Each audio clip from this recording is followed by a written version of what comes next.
Hi hello வணக்கம், welcome back to Thilakshmani YouTube channel. இந்த பதிவில் வந்து நம்ம என்ன பார்க்க போகிறோம்னு பார்த்தீங்கன்னா, கடன் பிரச்சனையை தீர்க்கக்கூடிய செவ்வாய்க்கிழமை தீப வழிபாடு பற்றி தான் இந்த பதிவில் வந்து நம்ம பார்க்க போகிறோம்.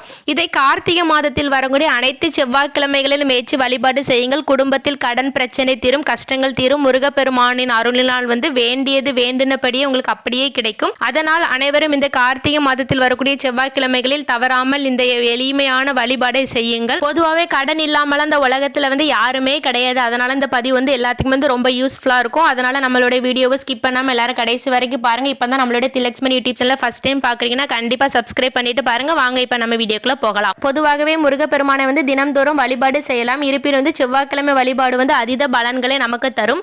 முருகப்பெருமானுக்கு உகந்த தினங்களில் செவ்வாய்க்கிழமை ரொம்ப விசேஷமான நட்சத்திரத்தில் பார்த்தீங்கன்னா கார்த்திகை நட்சத்திரம், திதியில் பார்த்தீங்கன்னா சஷ்டி திதி.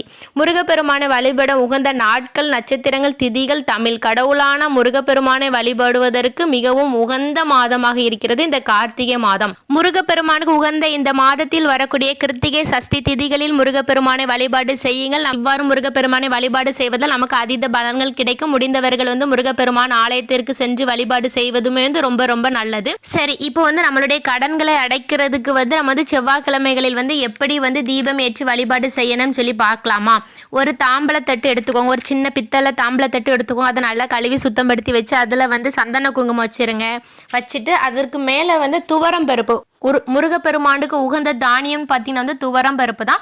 அதை வந்து அந்த தட்டு மேலே வைங்க. அதன் மேல் வந்து ஒரு பெரிய அகல் விளக்கு எடுத்துக்கிடுங்க. அதில் வந்து நல்லெண்ணெய் ஊற்றி பஞ்சு திரி போட்டு விளக்கேற்றி வழிபாடு செய்யுங்கள். பின்பு அந்த தட்டில் வந்து பூ அலங்காரம் செய்து வைத்து வழிபாடு செய்யுங்கள். இவ்வாறு வழிபாடு செய்வதால் வந்து உங்களுக்கு வந்து அதீத பலன்கள் கிடைக்கும்.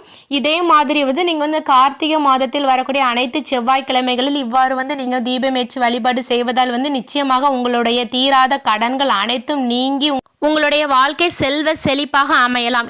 இந்த தீபம் வந்து நீங்கள் வந்து கோவிலுக்கு சென்று ஏற்றி வைத்து வழிபட்டாலும் சரி, இல்லைன்னா வந்து உங்கள் வீட்டு பூஜை அறையில் ஏற்றி வழிபட்டாலும் சரி, உங்களுக்கு வந்து ரொம்ப ரொம்ப அற்புதமான பலன்கள் கிடைக்கும். நிச்சயமாக வந்து முருகப்பெருமான் வந்து இந்த வேண்டுதலை வந்து நமக்கு வந்து நிறைவேற்றி தந்துட்டாருங்கிற ஒரு எண்ணத்தில் வந்து நீங்கள் வந்து விளக்கேற்றி வழிபாடு செய்யுங்கள்.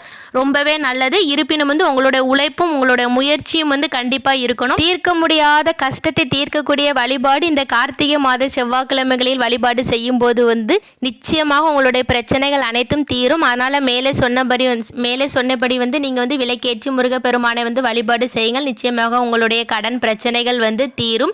பின்பு முருகப்பெருமானின் சிலை வீட்டில் இருந்தால் வந்து கண்டிப்பாக வந்து 3 அபிஷேகமாவது பண்ணுங்கள். பால், தயிர், சந்தன, பஞ்சாமிர்தம் சொல்லிட்டு உங்களுக்கு எது பண்ணணும்னு தோணுதோ அந்த அபிஷேகம் பண்ணுங்கள். கண்டிப்பாக வந்து செவ்வரளி பூ போட்டு வந்து வழிபாடு செய்யுங்கள். முருகப்பெருமானுக்கு உகந்த பூ பார்த்தீங்கன்னா வந்து செவ்வரளி பூ தான். நெய்வேத்தியமாக வந்து இனிப்பு வகைகளில் ஏதாவது ஒன்று வைங்கள். சக்கரை பொங்கல் வைத்து கூட நீங்கள் வந்து நைவேத்தியமாக வழிபாடு செய்யலாம்.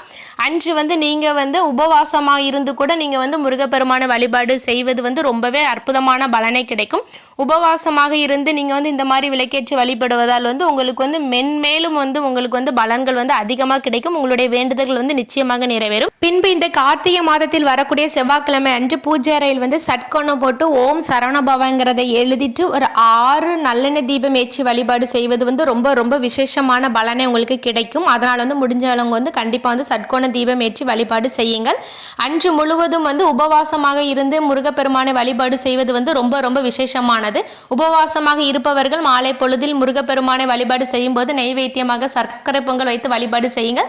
பின்பு சர்க்கரை பொங்கலை சாப்பிட்டு விட்டு நீங்க வந்து விரதத்தை வந்து கைவிடலாம். முருகப்பெருமானை வழிபாடு செய்யும் போது வந்து நீங்க வந்து முழு மனதோடு வந்து நீங்க வந்து முருகப்பெருமானை வழிபாடு செய்யுங்கள். மேலும் வந்து முருகப்பெருமானுக்கு உரிய கந்தசஷ்டி கவசம் பாடலாம், வேல்மாறல் பாடலாம், கந்தர் அனுபூதி பாடலாம். உங்களுக்கு வந்து எந்தெந்த பாடல்கள் தெரியுமோ நீங்க வந்து பாராயணம் பண்ணலாம். பின்பு பாத்தீங்கன்னா வந்து உங்களுக்கு வந்து பாடல்கள் எதுவுமே தெரியலன்னு சொல்றவங்க வந்து ஓம் சரவணபவ, ஓம் சரவணபவ, ஓம் சரவணபவங்கிற மந்திரத்தை வந்து காலையில ஒரு 108 முறை சொல்லுங்க. அதே மாதிரி வந்து மாலையில ஒரு 108 முறை சொல்லுங்க.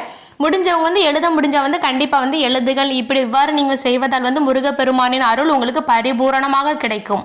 ஓகே ஃப்ரெண்ட்ஸ், இவ்வாறு வந்து நீங்கள் வந்து கார்த்திகை மாதத்தில் வரக்கூடிய அனைத்து செவ்வாய்க்கிழமைகளிலும் துவரம் பருப்பு அகல் விளக்கு தீபம் ஏற்றி வழிபாடு செய்யுங்கள். நிச்சயமாக உங்களுடைய தீராத கடன்கள் அனைத்தும் நீக்கி தருவார் நம்மளுடைய தமிழ் கடவுளான முருகப்பெருமான். இருப்பினும் வந்து நம்மளுடைய உழைப்பும் கண்டிப்பாக தேவை. நீங்கள் வந்து எந்த ஒரு கடவுளை வந்து வேண்டுனாலும் வந்து முக்கியமாக வந்து கடவுளை வந்து நம்பி நீங்கள் வந்து வேண்டுதல் வையுங்கள். அப்போ தான் உங்களுடைய வேண்டுதல் வந்து நிறைவேறும். ஓகே ஃப்ரெண்ட்ஸ், இந்த வீடியோ உங்கள் எல்லாத்துக்கும் பிடிச்சிருக்கும்னு நினைக்கிறேன். கண்டிப்பாக உங்கள் ஃப்ரெண்ட்ஸ் அண்ட் ஃபேமிலிக்கு ஷேர் பண்ணுங்கள், லைக் பண்ணுங்கள், சப்ஸ்கிரைப் பண்ணுங்கள். அண்ட் தேங்க்யூ ஃபார் யுவர் வாட்சிங். வாட்சிங். உங்களுக்கும் உங்கள் குடும்பத்திற்கும் முருகப்பெருமானின் அருள் பரிபூரணமாக கிடைக்கட்டும். இனி அடுத்து இதே மாதிரி ஒரு நல்ல பதிவில் சந்திக்கலாம். நன்றி, வணக்கம்.